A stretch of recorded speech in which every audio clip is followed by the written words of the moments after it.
Зөв сонголт подкаст тантай хамт. Сайн байцгаана уу манайхан? Шинэ өдрийн мэнд. Өнөөдрийн дугаараараа амжилтанд хүрэх нэг нууцын тухай ярина. Олон сонсогчдоос маань өөрийгөө өөрхийн нэгнийг эсвэл эксээ уучлж чадахгүй байна. Өнгөрснөө мартаж чадахгүй байна. Яаж мартах уу гэсэн асуултад хамгийн их ирдэг. За үүний товч бөгөөд тодорхой хариулт нь та хуучин өөрийгөө өөрчилж шинэ хүн болох. За яаж вэ гэдгийг нь одоо доктор Joy Dispenza-гийн хийсэн судалгаа бидэнд өгсөн онол теоригоор тайлбарлая.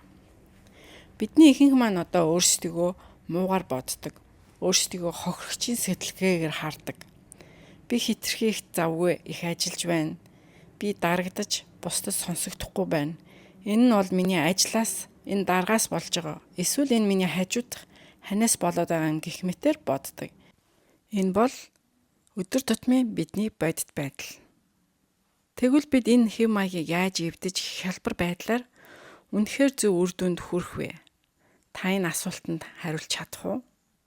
Магадгүй танд олон таамаглал байгаа ч хэр цаг хугацаа хүч шаардагдах мөн эрх хор уршгийг нь та урдчилж хараад ингэж байгаа болох үсттэй. Тэгж азаас ороод яах вэ? Эсвэл болох ёстой болдгороо л болж байна. Энэ л миний хувь тавилан юм байгаа гэж одоо хүртэл та бодож байгаа бол та гараа өргөдөө. Хэрвээ та гараа өргөсөн бол нөгөө гараараа гараа буулга. Энэ таны хамгийн анхдагч буруу. Таны бодол чинь таны хувь заяаг чинь бүтээдэг. Судалгаанаас хүн өдөрт 60-70 мянган бодолтой бөгөөд тэдгээрийн 90% нь урт өдрүүдийн бодож байсан бодлооттойгоо адилхан байдаг гэж баталсан. Хэрвээ та яг тэр хэвээрээ л бодож байгаа цагт таны амьдрал бараг өөрчлөгдөхгүй. Нэг ижил бодол нь нэг ижил сонголт руу хөтэлдэг. Нэг ижил сонголт нь нэг л ижил үйлдэл сэтгэл хөдлөлт хүргэдэг. Нэг ижил үйлдэл сэтгэл хөдлөл нь яг адилхан дуршлагуудыг бий болгодог. Бид тэр туршлагуудаасаа ямар мэдрэмж, ямар сэтгэл хөдлөл хүлээж байгаагаа урдчлан таамаглаж чаддаг. Тэр урдчлан таамагласан сэтгэл хөдлөлүүд нь дахин нэг адилхан бодлуудыг эргээгээд бий болгодог. Ингээд энэ нь тасралтгүй дахин давтагтаал явдаг. Тиймээс бидний хэрхэн бодож, хэрхэн үйлдэж, хэрхэн мэдэрч байгаа нь бидний биологи, бие махбод өөрчлөлт, мэдрэлийн хэлхээ холбоос хэрхэн үүсэж байгаа, мэдрэл химийн урал түүнээс ялгарч гарч байгаа дааврууд бүр бидний гений бүтцэнд нь нөлөөлдөг. Жишээ аваа ярил л та. Би зовоод байна гэд бодоод л байх юм бол та зовоол аж аргалгүй байгаа л байдаг.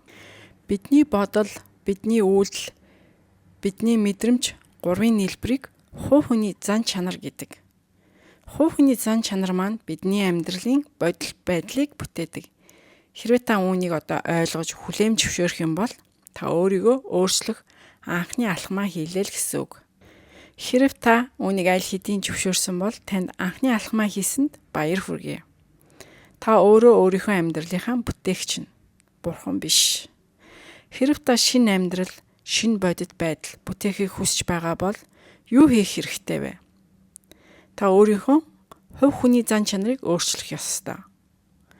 Энэ нь та өөрийнхөө бодож байгаа бодлоо анзаарч, өөрийн ухамсаргүй үйлдэл, зуршил, зан төлөвийг ухамсарлаж эхлээд өөрчлөх. Тэгэхээр би өдөр бүр амьдарч буй сэтгэл хөдлөлүүдээ харж анзаарах хэрэгтэй. Энэ сэтгэл хөдлөлүүд нь голцоо бидний өнгөрсөнтэй маань одоо холбон уйсан зүйлүүд байдаг. Тэгээд эдгээр сэтгэл хөдлөл маань миний ирээдүйд байх ёстой юу гэдгээ та шийдэх ёстой. Бидний ихэнх маань нөгөө хуучин зан чанартайгаа хэвээрээ байж байгаад шинэ амьдрал бодит байдлыг бүтээх гэж оролддог. Гэвч энэ нь бүтлгүйддэг. Тиймээс эхлээд та үнэхээр өөр хүн болох ёстой. Та нэг л маягаар бодоол, нэг л сонголт хийсээр л, нэг л зуршлаар үйлцээр л нэг л дуршлаг бүтээдэг. Үр дүнд нь ингэснээр та нэг ижил мэдрэлийн хэлхийг нэг хэлбэр хэвэнд ортол дахин давтдаг. За судалгаагаар нэгэн цагт хамт идэвхжсэн бидний мэдрэлийн эсүүд маань өөр хоорондоо холбогдож улмаар бат бөх болж бэхждэг гэдгийг олж мэдсэн. За тэр бат бөх болж бэхжсэн мэдрэлийн эс нь бидний санах хой буюу дурсамжийн их үндэс нь байдаг. Энэ бүх зүйл нь таних, минийх, чинийх гэсэн нэрлэгдэх танил мэдрэмжүүдийг бүтээдэг. За үүнийгээ бид 10 жил, 20 жил хийсээр байвал тархинд хатуу тогтсон хэм маяг бий болж тэр нь таны дүр төрх болж хувирдаг. За жишээ нь ууртай хүн, зөрүүд хүн, донтой хүн гэх мэт. Ингээд 35 нас хүртэл тэр нь баг ингээд тогтцдог. За сэтгэл судлалын өмнө нь үүнийг ингээд тогтчихсон хүний дүр төрх нь хизээч өөрчлөгдөхгүй гэдэг бол харин доктор Joy Dispenza бол судалгаагаараа үүнийг өөрчилж болно гэсэн. За бидний тархинд байгаа тэр хайрцаг шиг програм бол бидний мэдрэлийн эсүүдийн зуршил юм. Бидний 95% нь яг л ийм хөтөлбөрөөр ажиллаад амьдрал явж байдаг. Тэгэхээр өөрийгөө тэр програмчлаас салгахын тулд сууж өөрийгөө ажиглах хэрэгтэй. Ихэнх хүмүүс шин сонголт хийх, юмыг өөрөөр хийх мөчид таагүй, духгүй мэдрэмжтэй нүүр тулдаг. Шин зүйл нь бидэнд тодорхойгүй байдал, урьдчилан таамаглах боломжгүй байдал биднийг үл мэдэх зүйлд оруулдаг учраас бидний ихэнх маань шин бүхнээс айдаг, заримдаа цуцдаг. Бид шин зүйл боломжийг эрсэлтэлтэй гэж үзэн харин оронд нь гэмшилтэй амьдрсан дээр гэж сонгодог. Яагаад гэж танд нэг хэсэг хугацаа өгье. Та энэ асуултанд өөрөө хариулах гээд оролцдоо. За яагаад гэвэл ядчил дараа нь юу болохыг урьдчилан таамаглаж болдог учраас бид гэмшилтэй үлдэж амьдрахыг, хуучнараа үлдэж амьдрахыг сонгодог. За хин нэгэн би сэтгэл гутралд орчихсон, би архин мөрөөдөө тоглоом донтчихсон гэдэг. За яагаад хэр хугацаанд ингэсэн бэ гэдээ асуухад 5-аас 10 жил болсон гэдэг. Яагаад 5-аас 10 жил болсон гэж асуухад учир нь 10 жилийн өмнө надад ийм нэгэн явдал болсон гэж хариулдаг. За эндээс гаргалгаа гаргах юм бол тухайн тэрл нэгэн үйл явдлын үед мэдэрсэн таны хүчтэй сэтгэл хөдлөл мөн таны хариу үйлдэл хийсний үүднээс ирсэн мэдрэмжинд чинь таны тархи чинь анхаарлаа нарийсгаж зөвхөн тэрлүү төвлөрөөд зураг авч байгаа мэт дүрсийг тогтоож авдаг. За үүнийг бид дурсамж гэж нэрлэдэг. Мэдээж бид сайхан дурсамжаасаа илүү муу дурсамжаа хадгалж байдаг. Тиймээс өнгөрсөн дурсамжид анхаарлаа төвлөрүүлэх гээд хэрэггүй.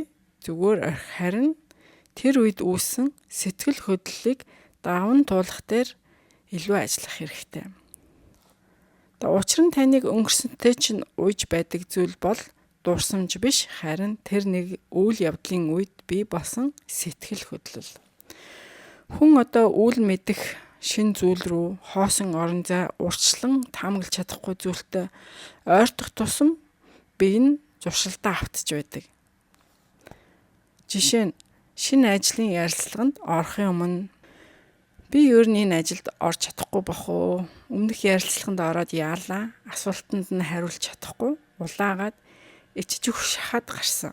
Ер нь өөрийгөө мэдсээр байж дахин ингэж зовох хэрэг байна уу? Ер нь болдогч юм билүү? Гэх мэт. За бидний бие бол зуршил. Зуршил гэдэг бол бидний бие маань оюун ухаан болсон байх үе юм. Та өнгөрсөнд болсон нэгэн үйл явдлыг бодож байхад үүссэн сэтгэл хөдлөл, төсөөлөл, дүр зураг мэдрэмж чинь танд адил төстэй өөр бас нэгэн хуучин өнгөрсөн дурсамжийг сануулдаг. Бас өнгөрсөн үйл явдлын талаар бодоход түүнтэйгээ дагаад хуучин танил сэтгэл хөдлөл үүсэж байдаг. Энэ нь танд ирээдүйг урьдчилан харах таамаглах нөхцөл болдог учраас ихэнх хүмүүс хуучин биетэйгээ байхыг сонгодог. За нэгэн жишээгээр тайлбарлавал илүү ойлгомжтой ах л та. За та токсик эксээсээ салчаад өөр хүнтэй холбоо үүсгэж байгаа гэж бодъё л доо. Гэвтэл миний одоо хил хязгаар энэ хүн бас зөрчих болов яах вэ гэж бодтол гэнт би чинь одоо тавгуутгач сэтгэл хөдлөлт автаад хуучин эксийнхаа одоо танд ямар токсик дурсамж өгч байсан нь одоо сэтэрч гарч ирдэг. Тэгээд та үүний эцэс за хинч байсан одоо миний хил хязгаарыг зөрчих юм байна. Тийм болохоор одоо энэ хүнтэй ер нь харилцаа болъё. Гэ нэг бол цаашаа явна. Эсвэл за ер нь хүн болгон л ийм юмтай уучрахал юм байна. Хүн болгоноос ийм юм авах юм байна. За тэр хүртэл нь ингээд юу ч гэсэн хараад яваад үзье гэсэн шийдвэрийг гаргадаг. За эндээс бидний бие нэг бол өнгөрсөнд дассан эсвэл ирээдүйг урьдчилан таамагласан хэвшмэл байдлаар ажиллаж амьдарч байдаг гэдэг дүгнэлтэнд хүргэж байгаа. За энэ нь бид өдөр бүр нэг л дараалсан үйлдэлүүдийг дахин давтан хийсээр байгаатай холбоотой байдаг. Бидэнд одоо цаг яг энэ мөчн үл мэдэгдэх зүйл таагүй тухгүй мэдрэмж болцдог учраас. Хүмүүс тэр таагүй мэдрэмжийг мэдрэх үедээ одоо гар утсаа суурч аваад хин нэг рүү залгах юм уу эсвэл сошиал медиагээ шалгадаг. Эсвэл би амар их ажилтаа завгүй байна. Надад ерөөсөө хүүхдтэй тоглолцоо байхгүй гэх мэтчлэн ямар нэгэн байдлаар өөрийгөө зөвтгөхөд шалтыг хайгаад буцаад танил мэдрэмж рүүгээ ордог. Учир нь таны бие чинь тархинд чинь ингээд хилээд сигнал өгöd байгаа учраас. За дахиад хэлэхэд зуршил гэдэг бол таны бие чинь оюун ухаан болсон үед таныг бие чинь удирдах байгаа гэсэн үг. Тэгээ бидний бие маань үл мэдэгдэх таамаглаж чадахгүй зүйлд нүүр тулахаараа энэ таагүй байдал байснаас одоо би гимсэн дээр би ад жаргалгүй байсан дээр гэж хэлдэг. Ингээд бид буцаад танил мэдрэмж рүүгээ очиод хуучнаа сонгоод ирэхээр өөрийгөө аюулгүй болчлоо гэж мэдэрдэг. Бидний бие маань үл мэдэх таамаглаж чадахгүй зүйлээсээ зүхтах үедээ тархиндаа ингэж нөлөөлж эхэлдэг. Маргаашаас хийчихээ. Чи хит завгүй байгаа юм чи наад шин зүйлээ хийгээхээ ер нь болчихл доо. Энэ чиний буруу биш ээ. Ээж чинь буруу. Энэ бол хамтрагчи чинь буруу. Чамд хангалттай мөнгө байхгүй. Энэ бүтэхгүй. Тийм болохоор наад зүйлээ болоо. Гэх мэт одоо мэдээлэл өгдөг байна. Энэ бол ердөө л та болон таны ирээдүйн хооронд байгаа програмчлал байдаг. Өөрийнхөө бодол, зан төлөв, биеийг ажиглаж эхлэх тэр үед л та тэр програмчлаас салж эхэлдэг. Харин тэр програмчлалыг ажиглаж буй зүйл чинь таны ухамсар байдаг. Өдөрт өглөө оройн нийтдээ 1 цаг бясалгал хийх хэрэгтэй. Одоо үнэхээр завгүй бол өдөрт 20 минут заавал бясалгал хийгээрэй. Медитейшн бясалгал гэдэг нь одоо танил болох гэсэн утгатай.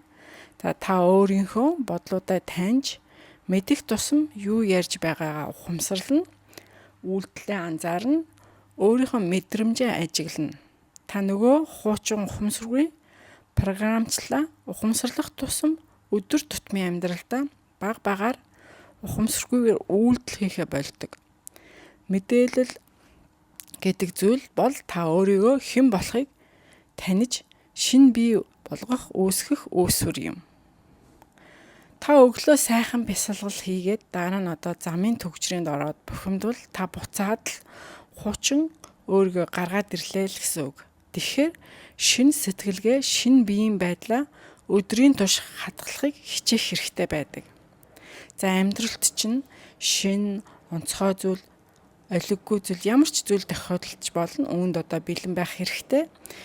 Энэ нь синхроник давхцал буюу одоо гинтийн тохиоллын мэт боловч учир холбогдолтой давхцал байдлаар илэрдэг. Одоо жишээ нь та одоо нэг хүнийг ингээд хуучин танилаа бодоо явж идэл яг ингээ хажууд чи нөгөө хүн чи явж таарах мэтчлэн тий.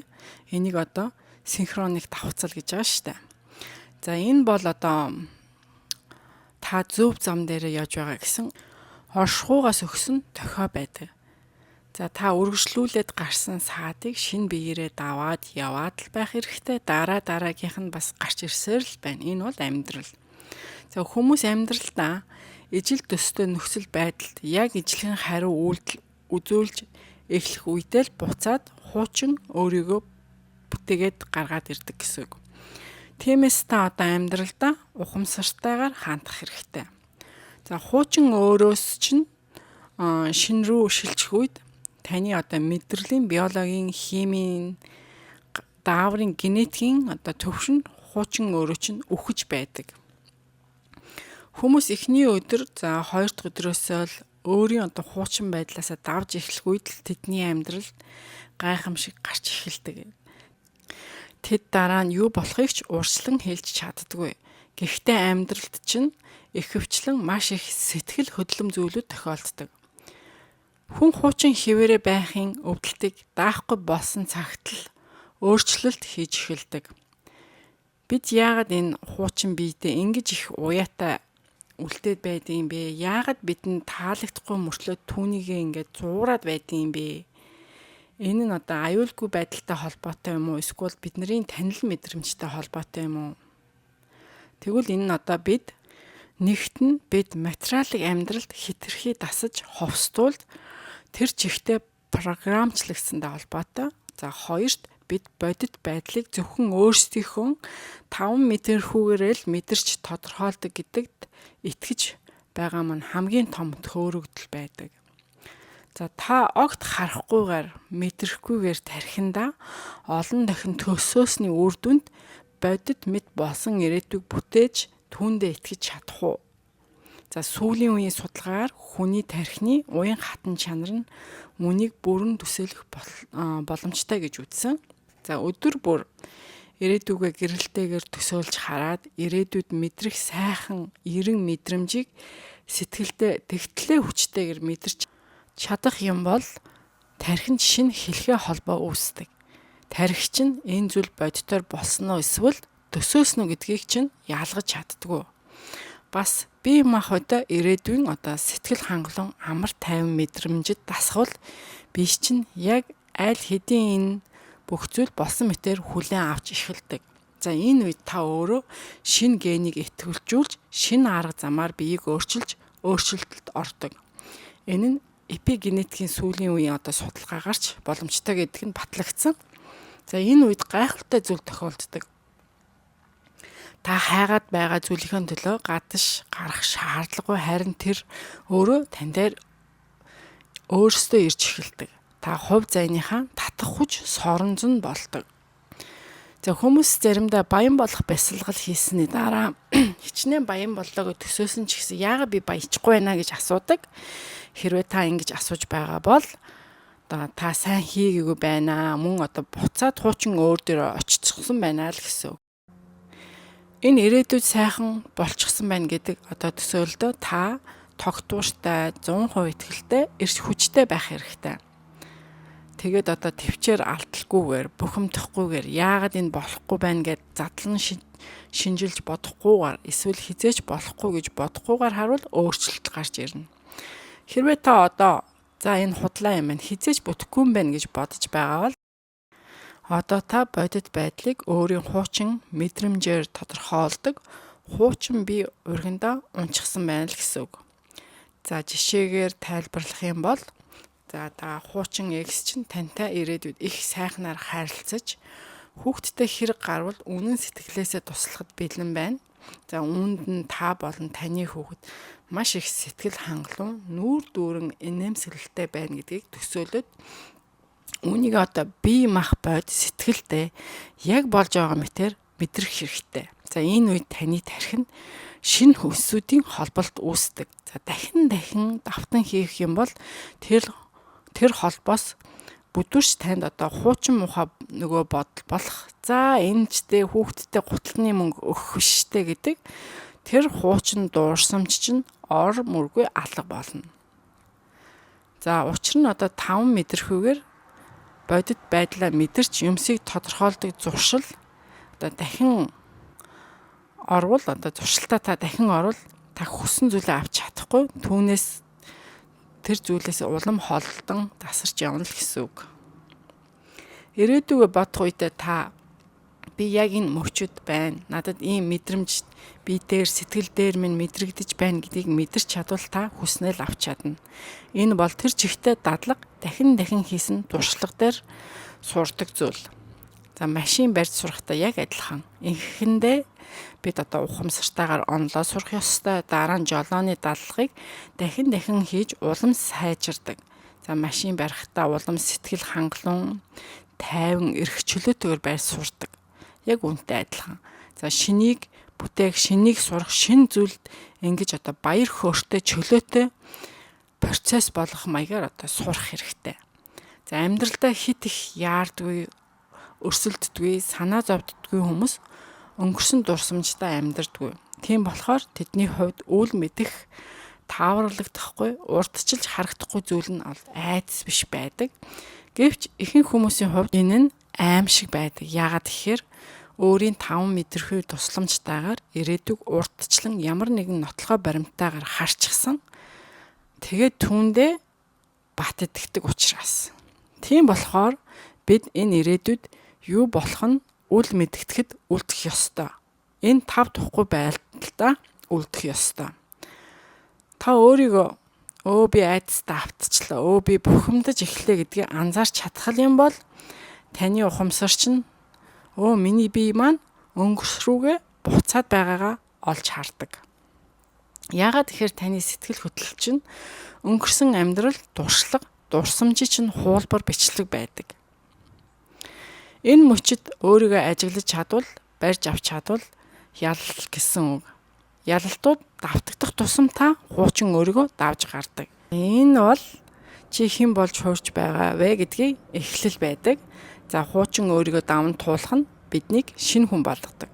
За шилжилтийн ихэнх үед танд гайхамшигт зүйл тохиолдохгүй байгаа мэт санагдана.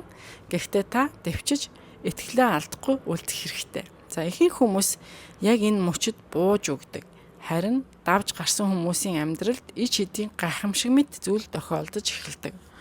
Учир нь одоо орчлон ертөнц бид юу хүснэ, бид юуг хүлээж авах үн цэнтэй вэ гэдэг итгэлд маань тааруулсан зүйлийг л өгдөг. Гэтэл мянган жилийн туршид бид бодит зүйлийг бодитоор өөрчлөх ёстой. Үн цаг хугацаа шаардна гэж итгэсээр л ирсэн. Иймээс бид маш ихийг мартаж дахин сурах ёстой. Тэгвэл хүн өөрийгөө айж түгшиж байгааг барьж авч чадлаа гэж бодоход дараа нь юу хийх ёстой вэ? Тэр мэдрэмж төвшөрийг яаж зохицуулах хэрэгтэй вэ? Бидний мэдрэмж нь одоо маш бодит, хүчтэй санагддаг учраас тэр айдас төгшүүрийг даван тулахад их хэцүү байдаг. Яг юу хийх ёстой вэ гэхээр энэ бол яг бусад зүйл хийж сурахтаа яг адил үйл процесс байдаг. Тийм болохоор өөрийнхөө сэтгэгц оюун ухаандаа дадлага сургуулалт хийх хэрэгтэй. Орой өөрөөсөө би өнөөдөр ямар байсан бэ? Би хуучин бий байв уу, шинэ бий байв уу? Өнөөдөр ямар алдаа гаргав? Юу намайг ухамсаргүйгээр өөрийгөө удирдах чадахгүй байдал руу аваач юу? Энэ мөчөд би юу мэдэрч байсан бэ гэдэг дээрээ анзаарч тэмдэглэл хийх хэрэгтэй. Жишээ нь энэ хүн тэгж хэлэхэд би ууралсан, би бухимдсан. Тэгвэл дараагийн удаа ийм зүйл тохиолдоход би яаж өөрөөр хандаж болох вэ гэж бодох хэрэгтэй. Ингэж шийдлээ хайх хэрэгтэй. Нухацтай тунгаасны дараа хэрэг дахиад ийм ижил төстэй юм болвол дараа нь би ингэж шилнэ, тэгж хандна гэж шийдэл гаргаж зан үйлийг урдчлан төлөвлөж, төсөөлөж сурах чадварыг өөртөө бий болгох хэрэгтэй. Юу хийх гэж байгаагаа нүдэн анаад төсөөлөх үед тархинд чинь аль хэдийн та үүнийг хийчихсэн, биелүүлсэн юм шиг шин мэдрэлийн хэлхээ үүсч эхэлдэг. Тэгэхээр тархич нь өнгөрснөө тэмдэглэх биш, харин ирээдүйд очих зөв газрын зураг болж хувирдаг. Хэрв та үүнийг олон дахин давтвал тэр шин мэдрэлийн хэлхээ холбооч нь бүдүүрч бэхжээд тархинд чинь шин програм болж суудаг. Та зүгээр л ажралтай хүн болж үйлдэл хийнэ. Энэ бол эд шид биш, харин тархин суусан шинэ програм. Энэ бол ирээдүгөө бүтээж буй үйл явц. Хэрвээ өөрийгөө өөрчлөе гэж бодож эхэлсэн бол та аль хэдийн мэдрэлийн шинэ хэлхээгээ үүсгээд эхэлсэн байна гэсэн үг. Тийм болохоор одоо үнийг ухамсартайгаар, дисциплинтайгаар хийж эхлэх хэрэгтэй. Мэдээж энэ нь цаг, хүчин чармаал шаарддаг. За та хаалгаа хаагаад, гар утсаа унтраад, чимээгүй орчид өөрийгөө бүх юмнаас тусгаарлаад дадлага хийх хэрэгтэй. Дахин давтсан туршлагаараа та нөгөө миний бухимдал ирж байна, айдас ирж байна гэдгийг таниад яг энэ мөчтөө өөрийгөө хэвийн байдалд оруулж зүрх тархины хоёрын уялдаа холбоог сэргээж чаддаг болдог. За жишээ нь хэрвээ та хэн нэгэнтэй маргах нөхцөлд орох юм бол тэдгээр хүмүүс надад 1 минут өгөөч гэж хэлээд хэдэн гүн амьсгаа аваад өөрийнхөө эрч хүчээ ирээдүйн зорилгод холбож зохицуулах хэрэгтэй. Эхэндээ их хүч шаардна. Учир нь ухамсартай байх, анзаарахтай байх, өөрийгөө анзаарахад их энерги ордог тул. Гэхдээ хэрв та тууштай чин сэтгэлээсээ хичээвэл эцэст нь та энэ аргыг олно. Би энэ эрч хүчээ энэ сөрөг хүнд, энэ сөрөг нөхцөл байдалд өрөхгүй, харин энэ хүчээ ирээдүгөө бүтээхэд эсвэл өөрийнхөө шарахыг эдгэхэд ашиглана гэж хэлж чаддаг болдог. Хүмүүс би өнөөдөр миний хувьд их хэцүү өдөр байлаа. Хамт ажилладаг хүнтэйгээ маргасан, гэр бүлийнхээ хүнтэйгээ хэрэлсэн. Тиймээс өнөөдөр юу ч хийх хүч алга гэж шалтак хэлдэг. Харин яг л энэ үед дахин тунгаан бодож өөрийгөө анзаарч засах хэрэгтэй. Дахиж ийм юм болвол ингэж эргээр шийднэ гэсэн төсөөлөл гарах хэрэгтэй байдаг. Өөрчлөлт бол өнгөрсөн амьдралын нэгэн хэсэгч. Гэхдээ энэ өөрчлөлт нь өнгөрсөндөө дахин татагдахгүй, өнгөрснөө орхиж явахад тусалдаг. Танаас дахиад нэгэн асуулт асууя. Таны амьдралын хамгийн үнцэнтэй мөчүүд юу вэ? Магадгүй хүмүүсийн хувьд хамгийн үнцэнтэй мөчүүд нь хань нэжилтэй, хүүхэдтэй болсон үе, эсвэл ад жаргалтай сайхан өнгөрсөн тэрл өдрүүд гэх байх. Тэгвэл олон дахин өөрийгөө засах гэж байгаа үе мөчүүд, хэцүү мөчүүдэд давж гарсан тэрл үеуд маань бидэнд хамгийн үнцэнтэй мөчүүд байдаг. Хатуу гар нудрагын доор өсөж хүмүүжсэн, гэрлэх хүнээ буруу сонгосон, токсик хамтын хайрцаанд орсон, энэ олон сорилтуудтай тулгарсан энэ л мөчүүд биднийг одоо энд шинэ бий болж өөрчлөгдөхөд хүргэсэн. Бидний хэн болж хуурж байхдаа зарцуулсан бүх хүчин чармаалтыг маань хинч биднээс булааж авч чадахгүй. Тэгээд нэгэнт зорьсон төвшөндөө хүрч мөрөөдлөө биелүүлж эсвэл бүтээсэн зүйлээ амсаж игсний дараагийн алхам бол түүнийг бүрэн дүүрэн таашааж хүртэх юм. Харин дараа нь энэ зүйл чинь танд уйтгартай эсвэл таамаглаж болохоор болвол дахиад нэг шинэ зүйл рүү орё гэж урагшлах хэрэгтэй. Энэ бол хувьсэл хөгжил юм. За эцэст нь дээрхий бүгдийг дүгнээд хэлэхэд өөрийгөө шинэ бий болгож өөрчлөхөд өөрийнхөө хуучин дурсамж биш, харин өөрийнхөө хуучин өөрийн сэтгэл хөдлөлөө анзаарч түүн дээрээ ажил. Анзааргыг зуршил болго. За ирээдүгөө урьдчилан таамаглахын оронд харин ирээдүгөө гэрэлтэйгээр төсөөлж, зурагчилж, яг одоо бодит болсон юм шиг би сэтгэлээрээ мэдэрч сэтгэл хөдлөлөө тарих зүрхэндээ зурагчилж сурах хэрэгтэй. За нэг зүйлийг сэрэмжлүүлэг болж хэлэхэд сүүлийн үед хүмүүс YouTube, сошиал медиагаар болсон болоогүй үнэн худал мэдэгдэхгүй аимшигч юм уу шалэг, бичлэг, өгүүлэг кино, шийдэл, за хойлоодын од болон бусад алдартай хүмүүсийн амьдралын хар толбыг өөрөө бүр албаар хайн байж үздэг болсон. За эдгээрийг үзээд сонсоод танд ямар нэгэн гүн сэтгэл хөдлөл үүсгэд тархич нь үний чинь энэ зовлонтой азгүй явдал эзэн биед маань тохиолдож гэж андуураад хадгалаад аваад үлдчихдэг. Тэгээд дараа нь энэ нь та ирээдүгөө урдчилж таамаглаж харах нөхцөл чинь болоод байдаг. Тийм болохоор өөрөө болон үр хүүхдүүдэд юу үзүүлж харуулах дээр анхаарах хэрэгтэй. Өнөөдрийн дугаарыг өндөрлөе. Дараагийн дугаар хүртлээр баяртай.